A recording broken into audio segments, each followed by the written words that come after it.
இயேசுவின் இனிய நாமத்தில் எனதருமை சகோதர சகோதரிகளே, திரு அவையின் முதல் மறை சாட்சிகள் ரோமானிய அரசன் நீரோவின் கரங்களால் அவனது அதிகாரத்தால் படுகொலை செய்யப்பட்ட கிறிஸ்தவர்களை முதல் மறை சாட்சிகள் என்று திரு அவை அவர்களுக்கான ஒரு புதிய விழாவை ஜூன் 30 கொண்டாடுகிறது.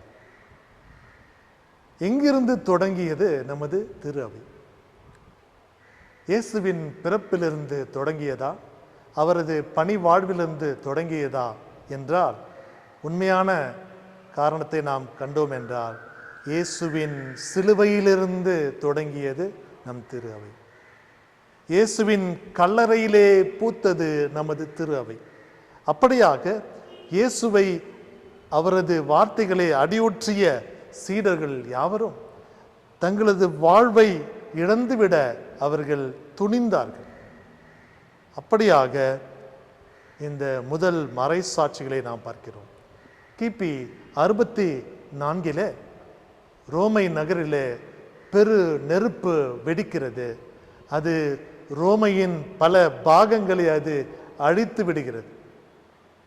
நீரோ மன்னன் இதற்கெல்லாம் காரணம் கிறிஸ்தவர்கள் தான் என்று சொல்லி கிறிஸ்தவர்களை அவன் பழித்துரைக்கிறான். அவர்கள் மேல் இந்த ஒரு பழியை அவன் சுமத்துகிறான்.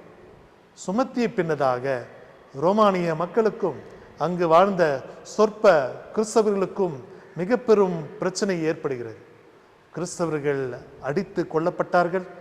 வேட்டை நாய்களால் குதறி தள்ளப்பட்டு அவர்கள் இறந்தார்கள். சிலுவையில் அறையப்பட்டார்கள். இன்னும் மோசமான நிலையிலே அவர்கள் நெருப்பால் எரிக்கப்பட்டார்கள். இத்தனை கொடுமைகளுக்கும் காரணமான நீரோ மன்னன் இந்த கொடுமைகளெல்லாம் பார்த்து கொண்டு பிடில் வாசித்து கொண்டிருந்தான் என்று சொல்லி வரலாற்றில் ஒரு பகுதி நமக்கு கூறுகிறது. முதல் கிறிஸ்தவர்கள் வேத கலாபனையில் அடைந்த துன்பங்களை பற்றி டாசிட்டஸ் என்ற வரலாற்று ஆசிரியர் அவர் தனது பதிவுகளிலே அவர் குறிப்பிடுகிறார்.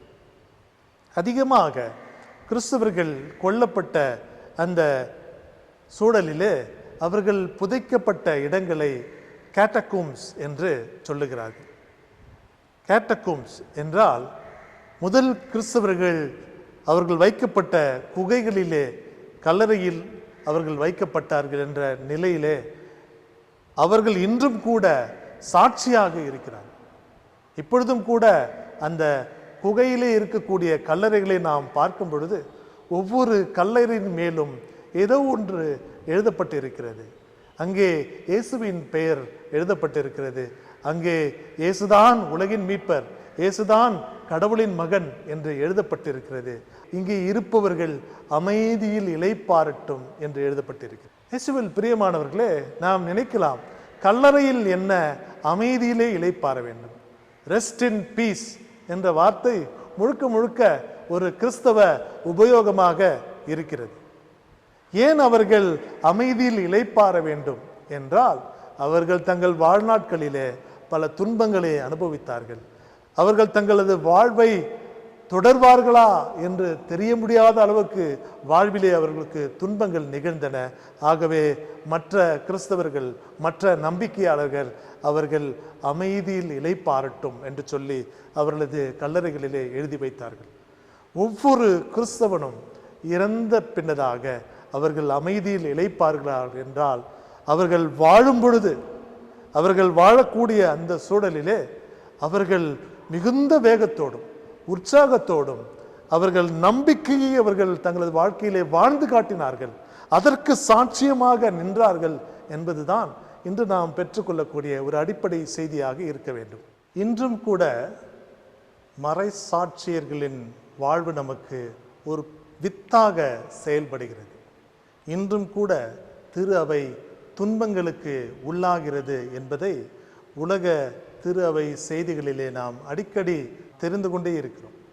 இயேசுவின் நற்செய்திக்கு இயேசுவின் காலத்தில் தான் எதிர்ப்பு என்பதல்ல, இன்றும் கூட நற்செய்தி அறிவிக்கப்படும் பொழுது அதற்கு எதிராக கிளம்பக்கூடிய ஏராளமான காரணிகள் இந்திய மண்ணிலும் உண்டு என்பதை நாம் நினைவில் கொள்ள வேண்டும். ஒருவர் தனது மதத்தை, தனது நம்பிக்கையை அறிவிக்க அவருக்கு ஒரு உரிமை உண்டு என்று நமது அரசியல் அமைப்பு சட்டம் நமக்கு சொல்லிக் கொடுத்தாலும் அந்த உரிமையை பறிக்கக்கூடிய ஏகாதிபத்திய மக்கள் கூட்டம் இங்கும் கூட இருக்கிறது. அதிகார வர்க்கம் திரு அவையின் வளர்ச்சிக்கு எதிராக செயல்படுகிறது என்பதை நாம் நினைவில் கொள்வோம். திரு அவை வளர்கிறது என்றால் அது பெரிய பெரிய கட்டிடங்களால் வளரவில்லை, மாறாக சாதாரண மக்களின் நம்பிக்கையினால், அவர்களது அர்ப்பணிப்பினால், அவர்களது தியாகத்தினால், அவர்களது இரத்தம் சிந்துதலினால் வளர்கிறது என்றால் நாமும் கூட இந்த மறைசாட்சியர்களைப் போல இரத்தம் சிந்திட, இயேசுவுக்காய் நமது இன்னுயிரை ஈந்திட ஆயத்தமாக வேண்டும் என்பதே நமக்கு கிடைக்கக்கூடிய செய்தி.